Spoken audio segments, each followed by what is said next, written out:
چین نے مشرق وسطی میں جاری کشیدگی کے خاتمے کے لیے امریکہ اور ایران کے درمیان براہ راست مذاکرات اور آبنائے ہرمز کو تجارتی آمد و رفت کے لیے فوری طور پر بحال کرنے کی ضرورت پر زور دیا۔ چین کے وزیر خارجہ وانگ یی نے اپنے بیان میں واضح کیا کہ بیجنگ کے نزدیک آبنائے ہرمز کے مسئلے کا پائیدار حل واشنگٹن اور تہران کے درمیان مستقل اور جامع جنگ بندی میں چھپا ہے۔ وانگ یی نے بتایا کہ صدر شی جن پنگ نے امریکی صدر ڈونلڈ ٹرمپ کے ساتھ بات چیت میں اس بات پر خصوصی زور دیا ہے کہ طاقت کے استعمال سے مسئلہ حل نہیں کیا جا سکتا، صرف مذاکرات ہی درست راستہ ہیں۔ وانگ ای کے مطابق اگرچہ مذاکرات کے نتائج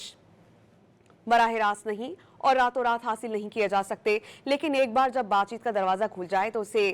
دوبارہ بند نہیں ہونا چاہیے۔ چینی وزیر خارجہ کے مطابق بیجنگ امن مذاکرات کے فروغ کے لیے تندہی سے کام کر رہا ہے اور مشرق وسطی میں لڑائی کے خاتمے اور امن کی بحالی کے لیے اپنا مثبت کردار ادا کرتا رہے گا۔